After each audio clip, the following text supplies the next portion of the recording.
You have to be good at building relationships. It requires for you to be patient and be a great networker and love people. If you have those kind of qualities, that's what sets you up to become that team leader. A team leader is somebody who supports his team and takes and all the obstacles away that they cannot work together. So I think that's the most important thing. Let's go ahead and dive into some of the questions here we have today. I see we already have 2 questions. Both of them are around fundraising. I mean, inevitably the conversation goes to like, how do I find money to build my startup? We can get there, but I think that that's putting the cart before the horse a little bit. Saumya, maybe you could talk a little bit about maybe how you guys were thinking about your fundraising round initially, maybe some misconceptions you had, or maybe had the right conceptions of like what fundraising is and when to raise it, like when you're at that early stage. Right. I'm also happy to share some things that I've learned on my journey, but let's start with you. I'll start with the misconceptions. I think there are plenty. And then Ryan, try to correct me where I'm wrong. But I feel a lot of founders associate raising money with success of the company, which is the biggest misconception there is. Just because somebody raised $25 million doesn't mean they won't, like Quibi is like the biggest example, doesn't mean they're gonna not die the next day. And if somebody's bootstrapped, that doesn't mean that they're not gonna be successful. So how much you raise, how early you raise, who you raise from is not a measure of success. You are the measure of success, and what your product can do is the measure of success. So this need to show everybody that I raised 2 million because the guy next to me at Founder Institute raised 5 or like raised 1 million is the biggest misconception in my opinion. Secondly, the biggest misconception is you're raising money because you think that will fuel growth without knowing where you need to put the money in. So you're like the bar of how much money you're raising is what the other guy raised. That other guy's business model, guy or girl, that other person's business model is very different from yours. Just raise the amount of money you need because you're going to suffer. If you raise too much, you're going to be in trouble later because you'll have your goals the board will put different goals for you. So if you raise 20 million, your goal cannot be 2 million in annual recurring revenue. It's going to be way higher. So you raise the money that you need, and that's it. Dilution is a real thing, and preserve your equity. That is like, people always go like, the Shark Tank deals are horrible, and everybody's just after raising money. So people do not appreciate their equity upfront because money is more important. It should be the other way around. Equity is more important than the money. So those are the top 3 that off the top of my head. Yeah, those are all really great points. I think it also ties to something that James Taylor is saying here in the chat is, how do you pay the bills while starting a company that has no income, right? And it's sort of that chicken and the egg problem, which is you need to build a product and a team and get some customers in order to raise money, but you need money to go and build the product and build the team. And so right. Like Treya, maybe you could talk a little bit about that chicken and egg problem. Did you have that as a founder, and what advice would you have to founders who are maybe facing that right now? Oh yeah. And I do also mentor some in my free time, some startup founders. So feel free to reach out to me on LinkedIn. Money is not the solution. It sounds crazy, but it's really not. Money is actually, I believe if a startup gets too early too much money, and if we look at the history, it's gonna be more negative than positive in most cases. I'm not saying all, but most cases. What you need to do is focus on, what I did was I started slow. I looked at what can I do to bring in the technology, bring in the team, build a team, and how can I make it work without investing too much money. I looked for, how do I get to revenue fast? That's why I started with the micro studio, and we had paying customers, so we had revenue there. I think the revenue should be for your first focus, not raising money. And I could not agree more with Saumya. Yes. I think there's way more important things as a founder you have to do first than raising money. Building a team, have clearance on your business model, really put an organization a background back end together, where you collect everything, where everything has a place, and where you can bring people in and participate and improve on your plans. That's the most important part. Money is the least of your worries as a startup. It should be. Yeah. Again, good points there. I think there's an interesting question here in the chat. There's actually two. So one is from Anna. She's saying that she's got an idea to help visually impaired people navigate streets, but she doesn't know where to start or how to go about it. And it kind of dovetails into Rohit's question, but let's start with Anna's first. Saumya, maybe do you want to talk a little bit about, like, how does someone get started? I mean, if you just have no startup experience, but you've got an idea, like, do you have any best practices or things that, based on your experience, you'd like to share? Yeah, I think the most important is actually not to get started, but to validate your idea first. Um, Startup is always a risk, but that doesn't mean we can't de-risk some of the risk, if you know what I mean. It'll always be like, but it doesn't have to be 100% of a risk. It can maybe be an 80% of a risk.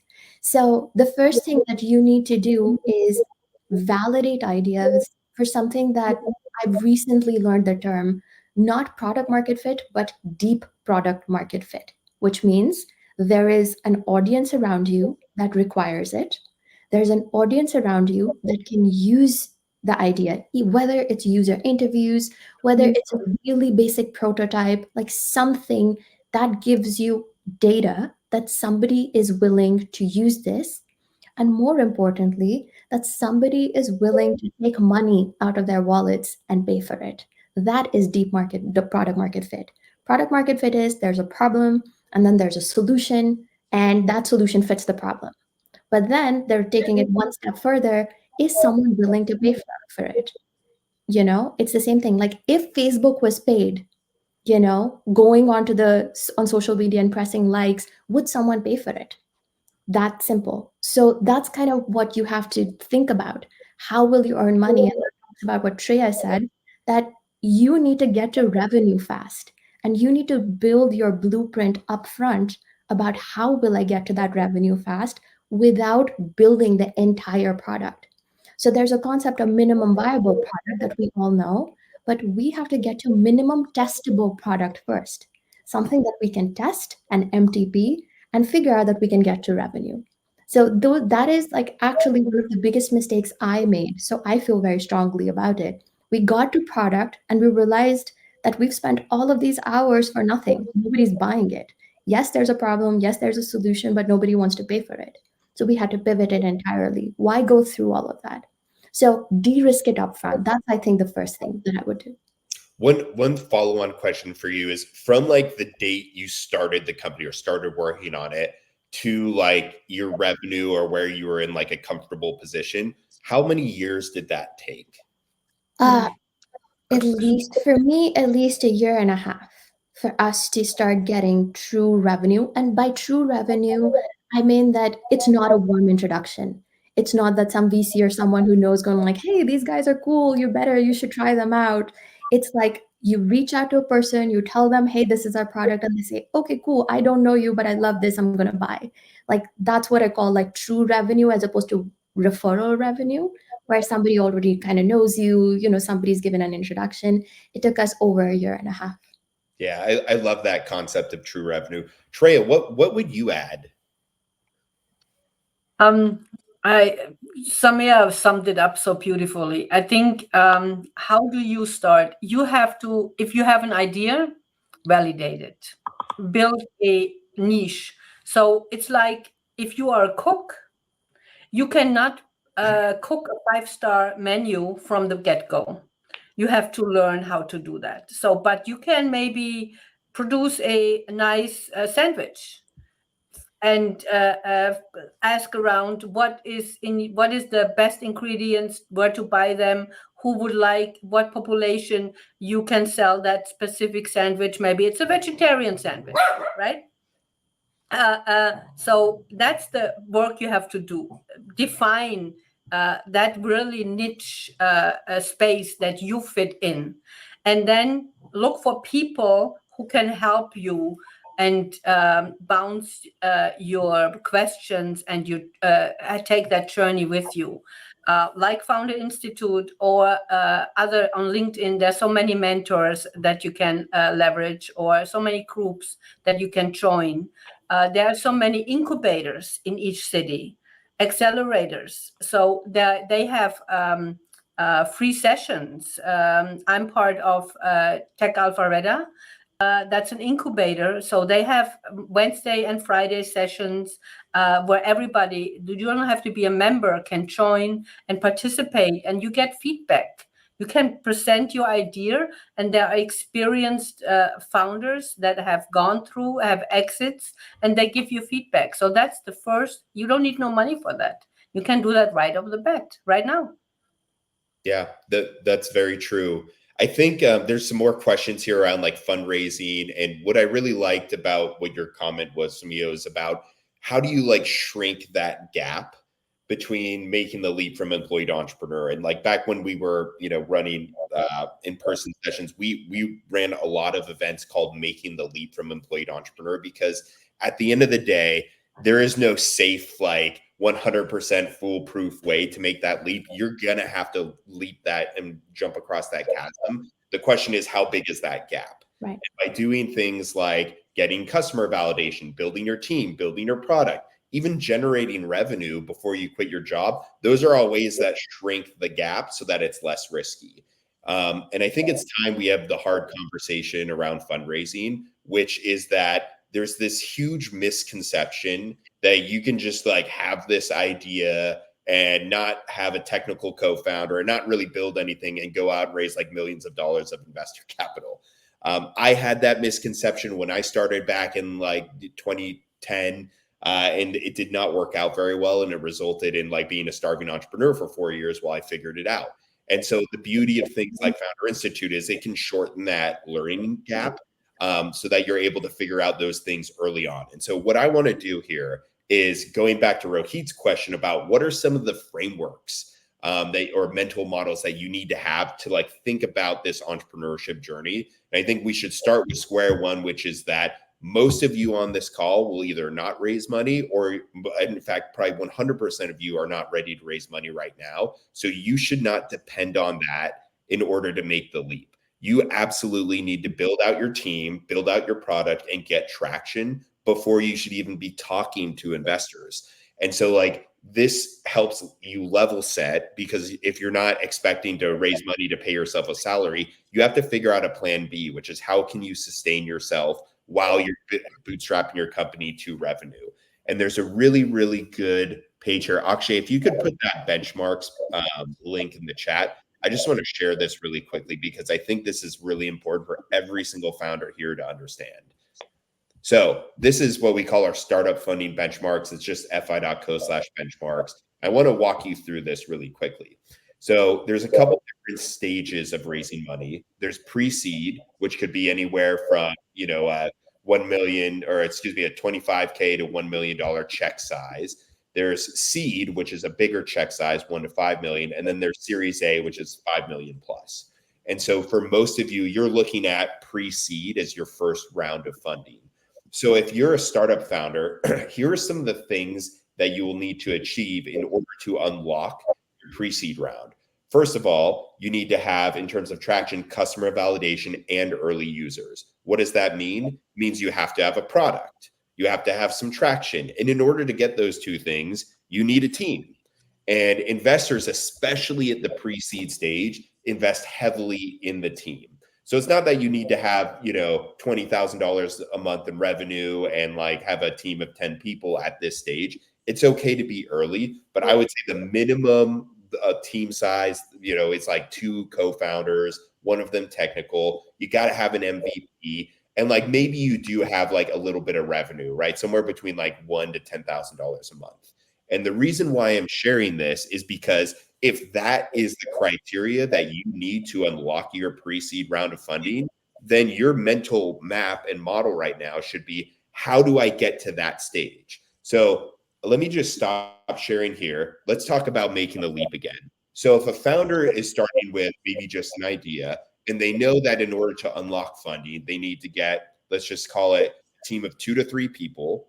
They need to build an MVP of some kind with some traction. And ideally that traction translates to revenue.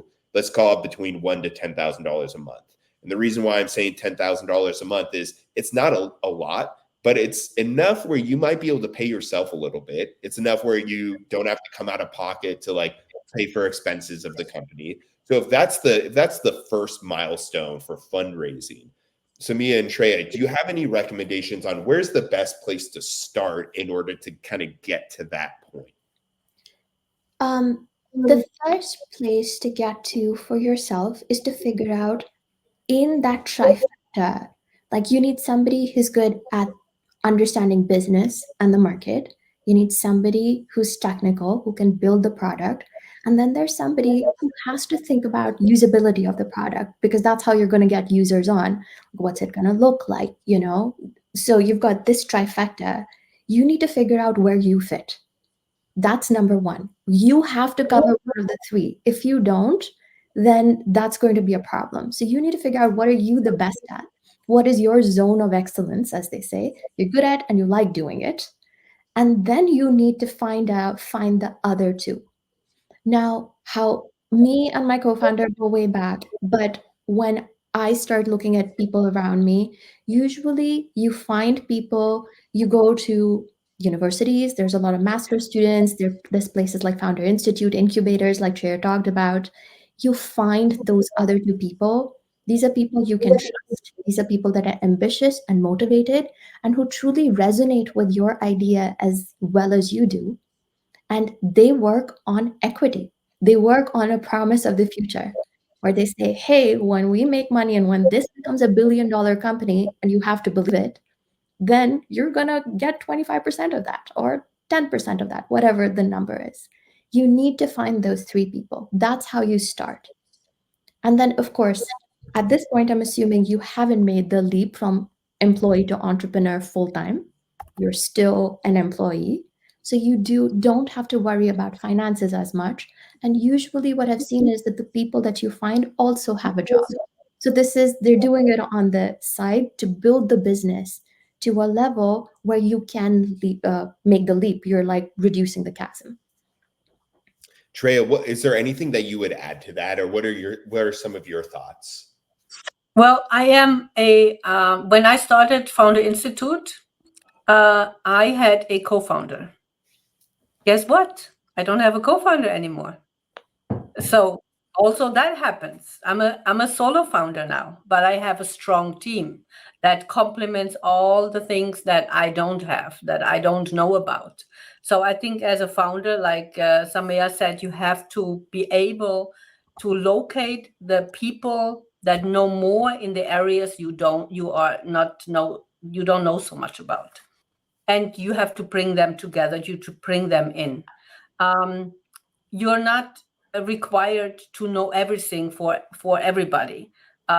Focus on having those relationships, care about relationships, because it's not that you go like to a network event or to a university and you find instantly that there's my CTO, there is my CFO, there is my COO. That's not going to happen. You have to be good at building relationships. It requires for you to be patient and be a great networker and love people. If you have those kind of qualities, that's what sets you up to become that team leader. A team leader is somebody who supports his team and takes and all the obstacles away that they cannot work together. So I think that's the most important thing on the way. And fundraising on that topic, there's a lot of more ways than to require money to get financing around. There is SBA financing, so Small Business Administration financing. They also have SBADC, which is specifically for founders. Look it up. I'm sorry. They have resources. They have resources that will help you as a first-time founder or founder, and that does not cost you any money. You can do Indiegogo, those kind of things. So there's also non-dilutive equity fundraising. Look in those opportunities also. Yeah, those are all really good points. I think my personal favorite fundraising tactic is fundraise from your customers, aka sell them products that they want, and then generate revenue.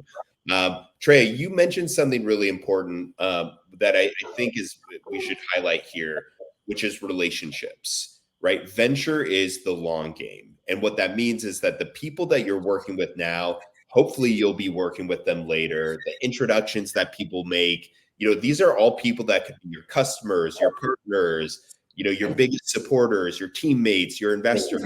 And so you have to be very relationship driven and realize that you're playing a very long game where if you're lucky, you'll be doing this for the next 10 to 20 years. And so you have to have that mentality and approach before you even decide you want to be an entrepreneur, because one thing is absolutely 100% for sure. It's going to take a lot longer and it's going to be a lot harder than you think it is right now. And so if you honor those relationships, though, that's one very important superpower that will help you along your journey. And so on that note, one other model that I want to share here, again, going back to okay, you need to get this certain level of traction to raise funding, but let's try to simplify things as much as possible. What is your job as a startup founder, right? And what are you supposed to be doing? Your first job is to build a team that can then build a product, and then that product can then get some traction, and then hopefully you get enough traction to where you could go and raise money. And then what do you do with that money? Well, you use that to hire people, to build a team, to build the product even more, to get more traction, to make more money, to then unlock that next level of fundraising. And so you're going to continually do this cycle of build the team, to build the product, to get the traction, to fundraise, right? And so there's no way to put the cart before the horse and say, no, first I'm going to fundraise. Then I'm going to pay myself $200,000 a year.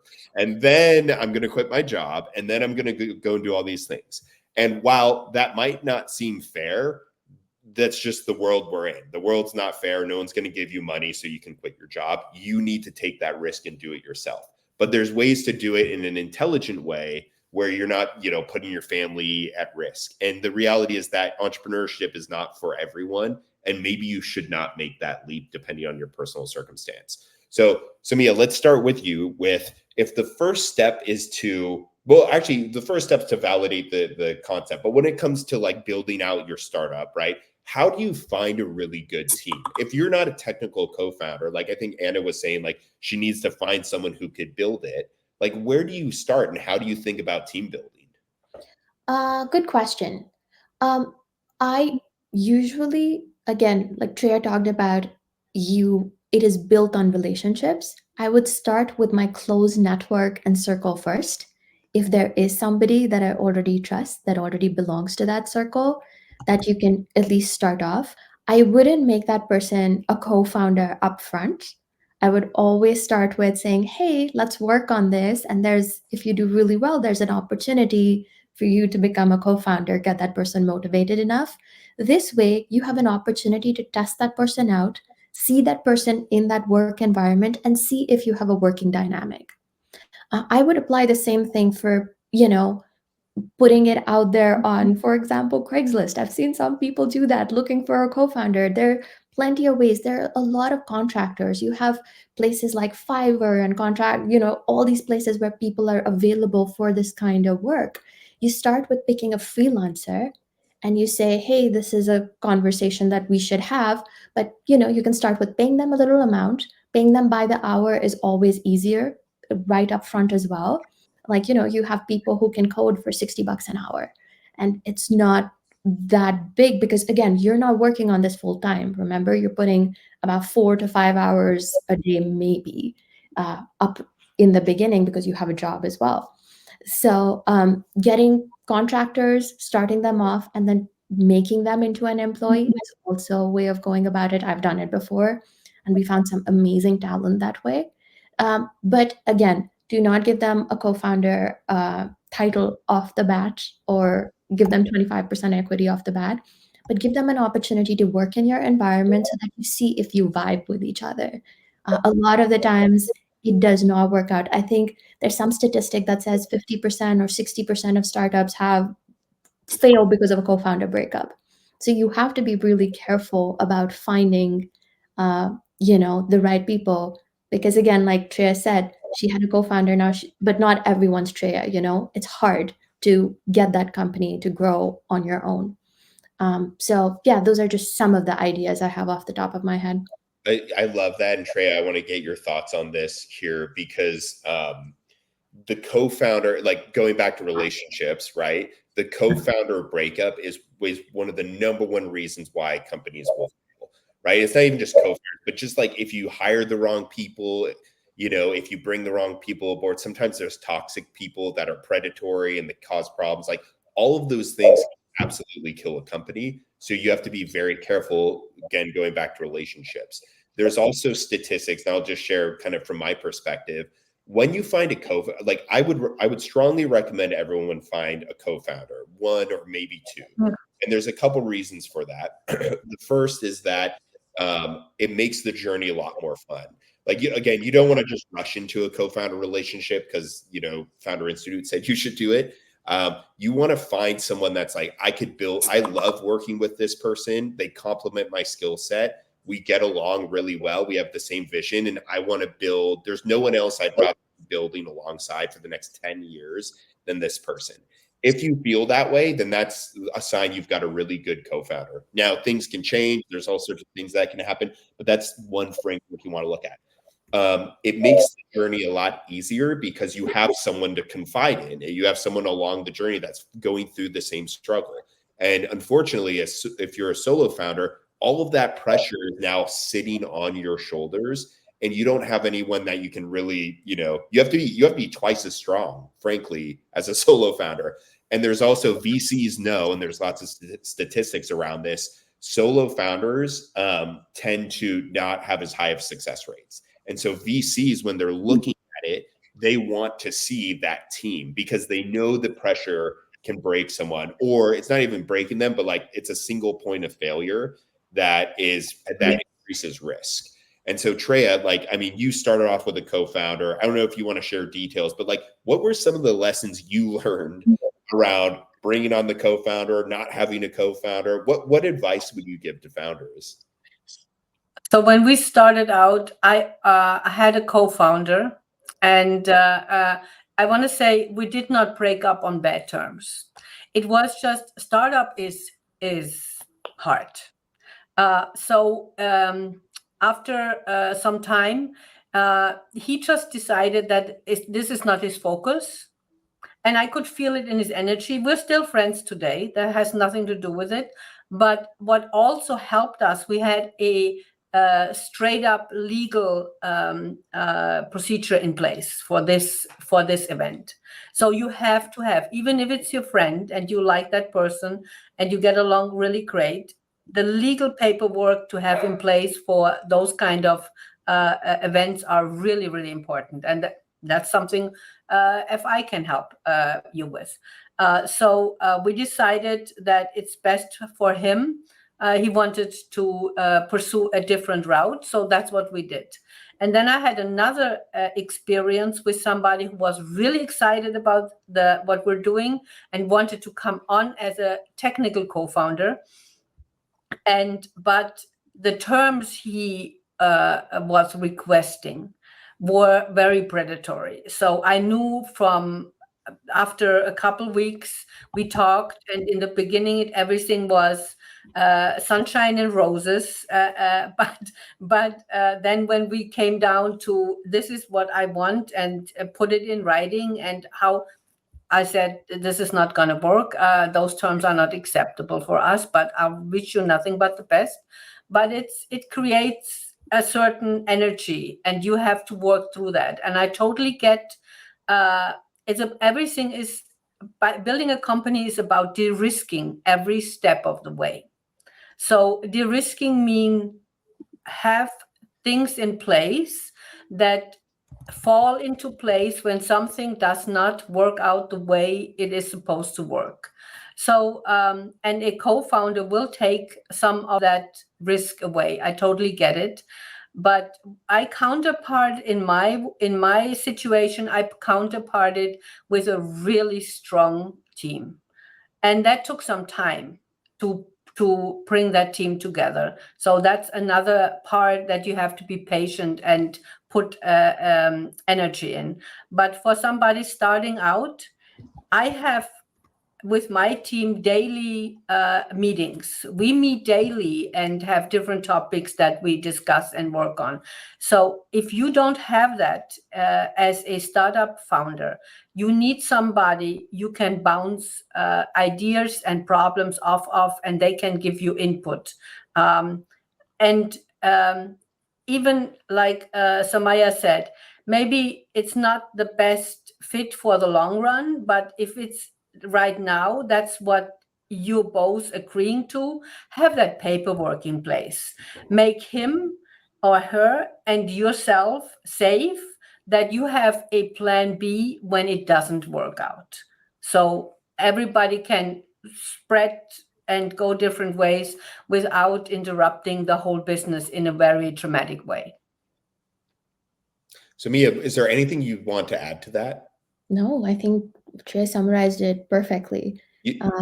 Yeah, Trey, you one thing that you highlighted, which I think is really important, is like in the very beginning when you have no team and no product and no traction, and you're just like, I'm trying to figure it out. Like that's actually where like a co-founder becomes very valuable. But to your point, I mean, you've grown the company to a point where you don't have a co-founder necessarily, but you've got a great team surrounding you, and you can use that team to like bounce ideas off of and share.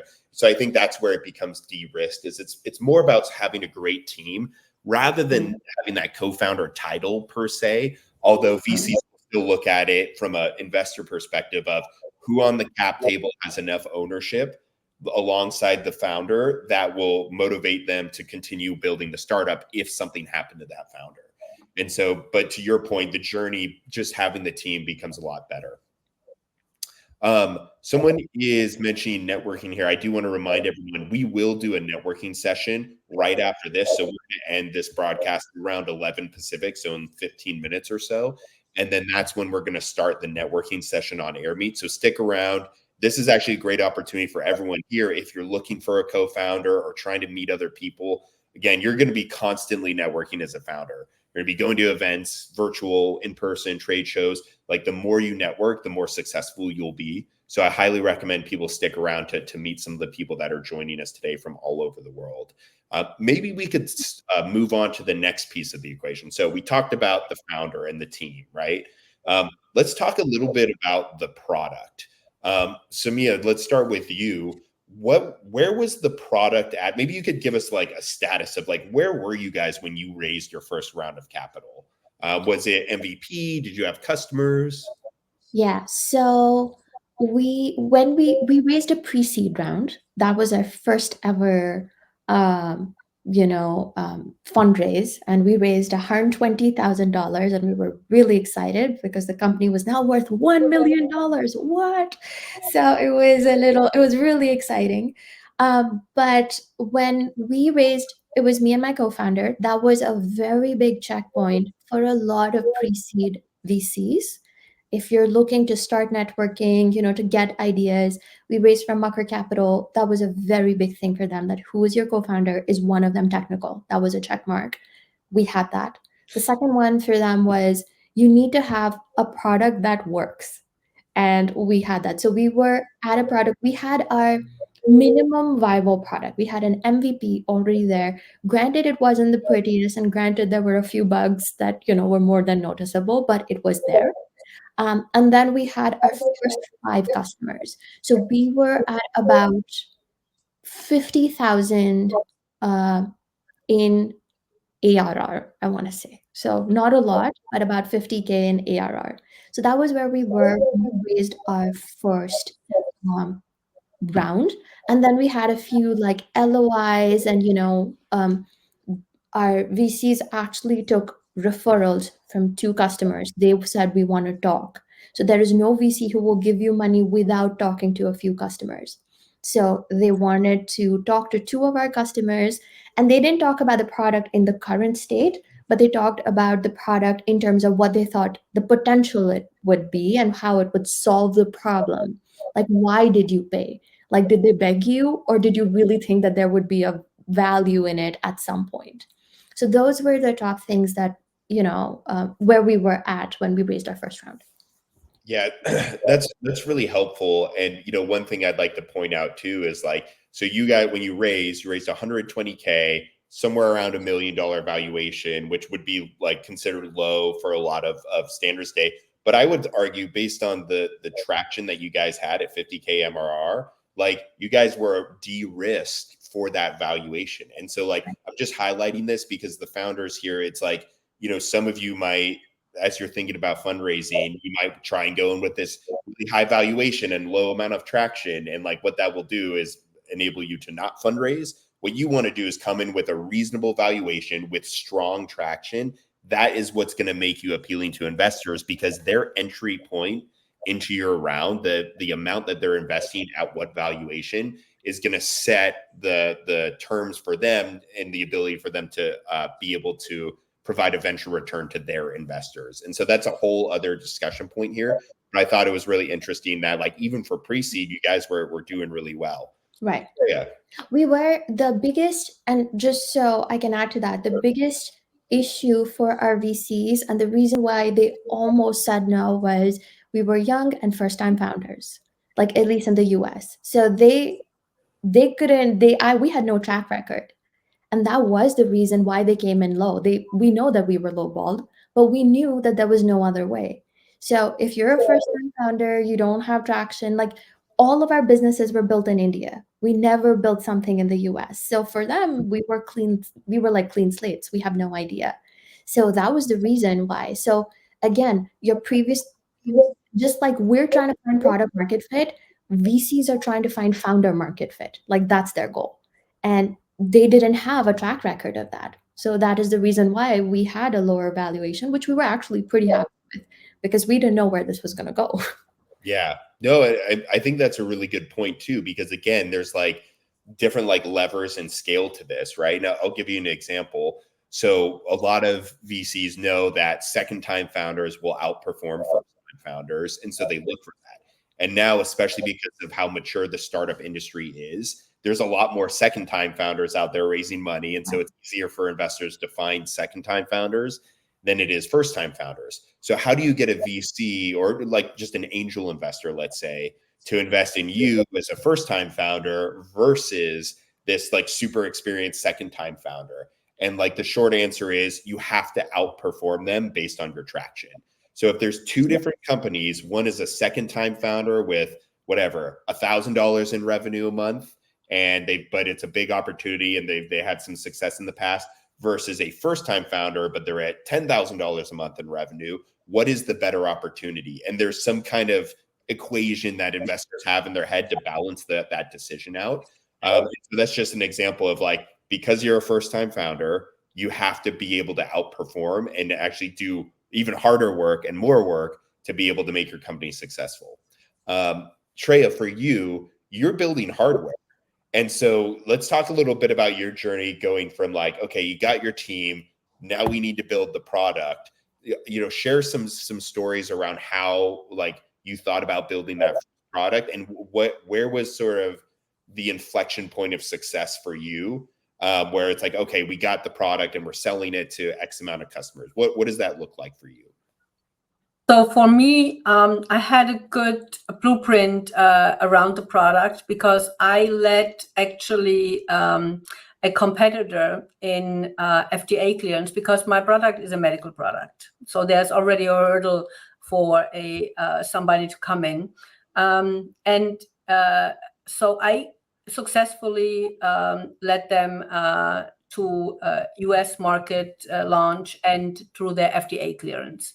So that was the first part. The second part is, yes, Ryan, it's hardware. Not a lot of investors wanna touch hardware because it costs money. It's inventory. You have to distribution. There's a lot of moving parts that have to be considered.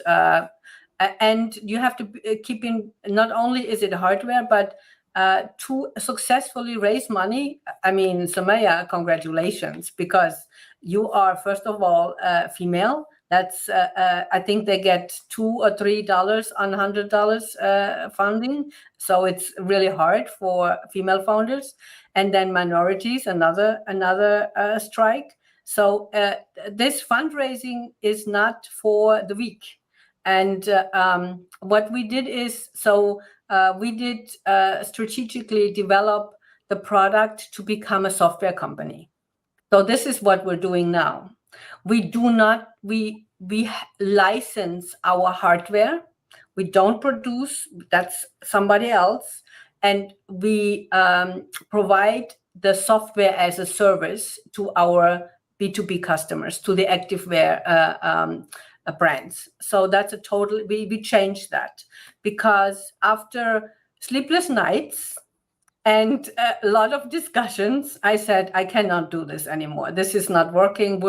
Me and my team, we said we have to go in different directions and to make that much easier on us.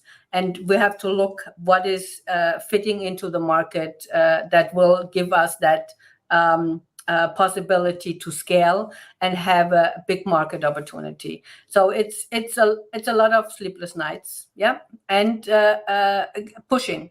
I think perseverance is one of the biggest attributes you have to have as a startup founder.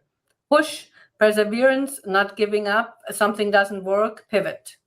Yeah, that's it.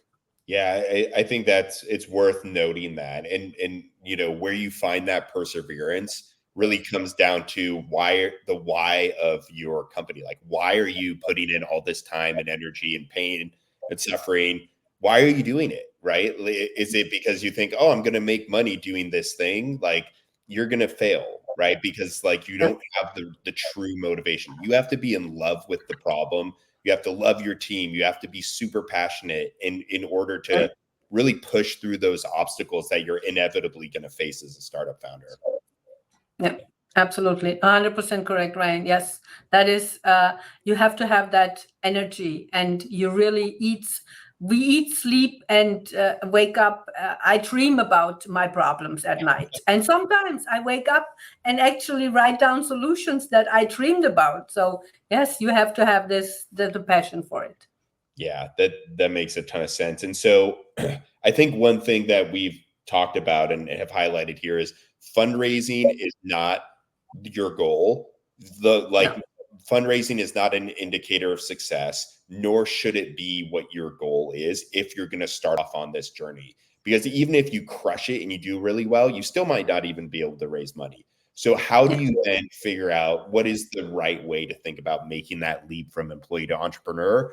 In my opinion, the best thing you can do is build a product that people want, that you can use to drive revenue. And once you have revenue, you have optionality. You can pay yourself. You can bring aboard team members. You can pay a product development shop to build the product out. But at the end of the day, if you end up not raising any money and making $1 million in revenue, like that's an incredible success. And you should be proud of that. And you should go and follow that pathway. But more likely than not, if you're following that path versus chasing investment dollars, you're going to become a very compelling investment target for investors, because they're going to say, look at Treya, look at Saumya. They're doing really, really well with their company. They're at $20,000 a month in traction, and now they're coming out to fundraise. So again, the North Star is not the funding. The North Star is the revenue. And so bringing this fully back here, right? So we talked about the team, talked about the product, and now we need to talk a little bit about the traction, right? Which is, how do you get to that revenue? Like, what are those things that you need to do? And so, Saumya, maybe you want to talk a little bit about how did you how did you get your first customers? Like, what was that experience like? And then like, yeah, share a little bit more about that. I'll go one step back where I read this book that kind of changed my world. It's called Measure What Matters. And it is about setting OKRs for yourself and goals for yourself. You can't boil the ocean, it just never happens. You need to be so laser focused on what you need to do as an early stage startup in the next month. Then it becomes a quarter. And then when you become like an Amazon, it becomes the next year. But you need to start figuring out what you need to do next. And for us, when we started getting to customer acquisition, the biggest thing that kind of worked for us is evaluating channels. What we always decided, and that was an OKR, that we want to get predictable revenue. That is kind of where we started with. Because again, it's a predictable revenue is an excellent barometer for does your product actually work? So if I go to my dad's best friend and say, "Hey, you can you buy my product?" and then you go through these warm introductions and start getting revenue, it is non-repetitive one-time revenue. You won't be able to tell everyone. So our OKR for the quarter was get to predictable revenue. So to land our first customer, we ended up first focusing on our pitch. So at that point, you start going into the realm of what I love to call product marketing. Who is your ideal customer? What are their behaviors? What problems are you trying to solve? There's a framework called as jobs to be done framework. And I would really encourage everyone to go through the motions, even when you're at your ideas. It helps you get into the brain of the person who will buy.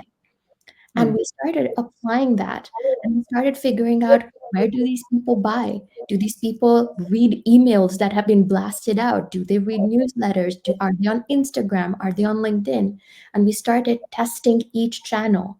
And our entire goal was, we're going to get our customer to come to us and say, hey, this sounds interesting. We want to buy. And our first customer, and I still remember, their name was Singularity University, and they're based in the Bay Area. And they were the sweetest people who dealt with every product issue because they wanted the product that bad. Like they were willing to forego things not working, something just broke randomly because the vision of the product was compelling enough and they wanted to pay for it. So they came in, and I still remember the person's name. Her name was Jessie, and she was absolutely awesome. And she worked with us and, got it up and going. So our entire goal was predictable revenue, understanding your buyer, who is going to pay the credit, put that credit card or, sign the contract, whatever it is, depending upon your business. You need to get into the mind of that person and be compelling for that person.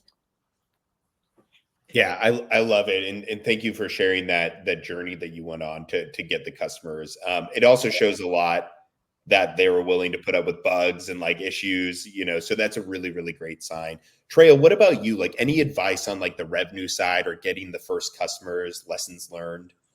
It's almost impossible to add anything because Saumya, she put everything so perfectly in place. So what we do, I just can't tell you what we do. So we're looking at where we at first. So Atlanta, Georgia, the state, the city, the area, this is our first playground. That means for me as the founder, and I have sales in my blood. Sales is my daily bread from, I think I was 8 years when I first sold my first little knickknack to everybody in the community. So look and go and do the lead work. Go to exhibitions, conventions, and connect with, in my case, it's B2B, to the companies that you would like to become your customer. Talk to them again, build relationships, understand where you can fit in, what you can do to increase their revenue. Everybody loves money. If you increase their revenue, they're gonna talk to somebody and tell them, hey, can I show you how I can increase your revenue by 300%?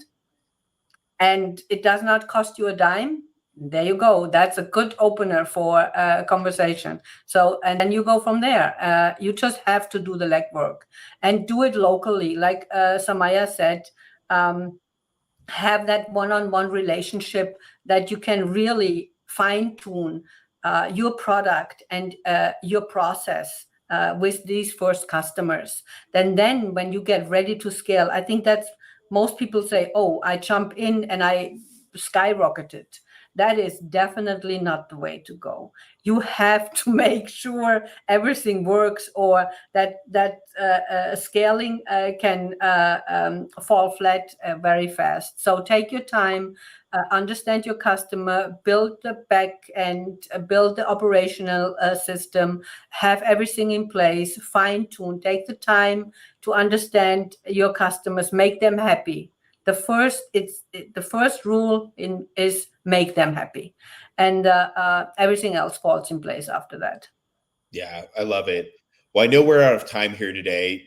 I really want to thank Treya and Saumya for joining us. This was awesome. Such a dense conversation. I hope it was as valuable for the founders here as it was for me. I just want to reemphasize, we are going to start the networking portion of the event. So when we end this broadcast, you'll be brought back into the room. You can join a table. You can meet with some of the founders that are here today. And again, like if I were to take everything we talked about and distill it into like the formula or the pathway that some of the founders were talking about earlier, it's find a problem that you're exceptionally well suited to solve, that you are super, super passionate about.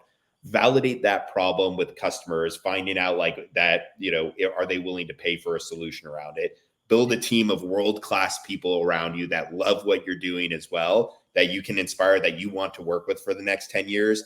Go out and build that product, sell it to the customers. And then once you get to like the $10,000 a month in revenue, once you achieve that, then worry about fundraising and doing all of that.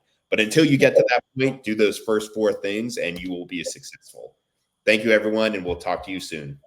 Oh, and apply to Founder Institute. We run a great program. We'll help you along the way. All right. Thanks, everyone. See ya. Thank you. Bye-bye.